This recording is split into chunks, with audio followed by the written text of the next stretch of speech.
यह कहानी 1980 के दक्षिण अमेरिका के एक बेहद खूबसूरत गांव सैन वेर्डे की है, जहां चारों ओर हरियाली और खेत हैं। छुट्टियों के दौरान एक लड़का जिसका नाम रिको वल्डेज था, अपने चाचा के घर एक खेत के पास रह रहा था। उन दिनों लोग जल्दी सो जाते थे, इसलिए रात के खाने के बाद सभी बिस्तर पर चले जाते थे। रिको ने बिस्तर पर लेटते ही नींद आने की कोशिश की, लेकिन उसे नींद नहीं आई। वह छत के पंखे को घूरता रहा कि अचानक उसे जानवरों की जोरदार आवाज सुनाई दी। वह उठकर बाहर गया और देखा कि यह आवाज पास के एक पशु आश्रय स्थल से आ रही थी, जहां कई गायें थीं। ऊपर देखकर उसने पाया कि आकाश काले बादलों से भर चुका था। उसे लगा कि शायद सभी गायें आ रही तूफान से डर गई हैं। उसने उन्हें अंदर के अस्तबल में ले जाने का निश्चय किया, लेकिन उसने पहले कभी इतनी बेचैन गायों को नहीं देखा था। तेज बारिश शुरू हो गई और जैसे ही रिको गायों को अंदर ले जाने के लिए संघर्ष कर रहा था, हवा में सड़े हुए मांस की तेज बदबू फैल गई। जैसे जैसे उसने और गायों को अंदर ले जाना शुरू किया, बदबू और भी तेज हो गई। जब केवल कुछ गायें बचीं, तो उसने एक भयावह दृश्य देखा। एक पुरानी गाय की खून से भीगी हुई हड्डियों का ढेर। रिको भयभीत हो गया और जोर से चिल्लाने लगा। तभी, उससे पहले कि वह भाग पाता, रात में एक डरावनी आवाज गूंज उठी। वह आवाज दूर से आ रही थी, पर अत्यंत भयावह थी।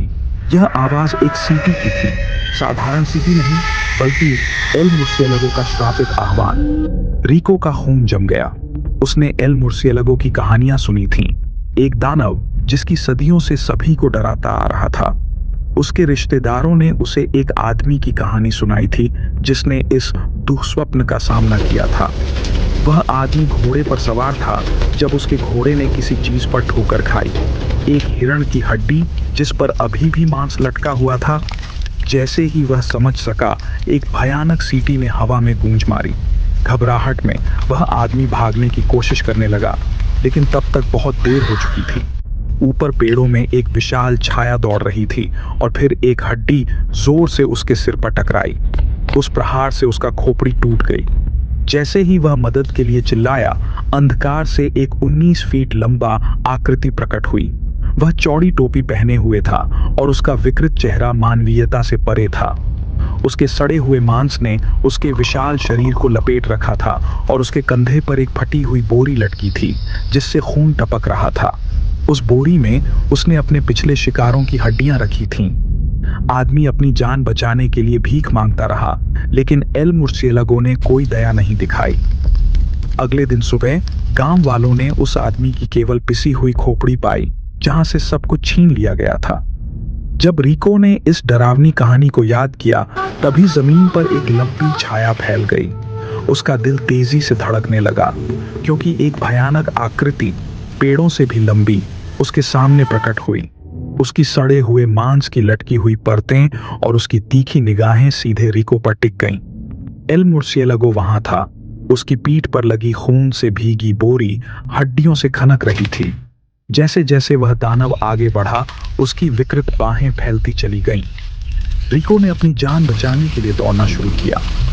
वह प्राणी उसका पीछा करते हुए पेड़ों से पेड़ों पर छलांग लगाता हुआ आगे बढ़ा। ठीक उसी समय जब वह उसे पकड़ने वाला था, तेज बारिश में एक कुत्ते की भौंक सुनाई दी। रिको मुड़ा और देखा कि उसका कुत्ता ब्रूनो गुस्से में भौंक रहा था। एल मुर्सिएलागो डर से ठहर गया। एक गहरी दहाड़ के साथ वह दानव जैसा प्राणी एक अलौकिक चीख के साथ गायब हो गया, धुएं की तरह उड़ते हुए। सांसें लेते हुए रिको को एहसास हुआ कि अगर ब्रूनो वहां नहीं होता, तो उसकी हड्डियां एल मुर्सिएलागो के श्रापित संग्रह में शामिल हो जाती।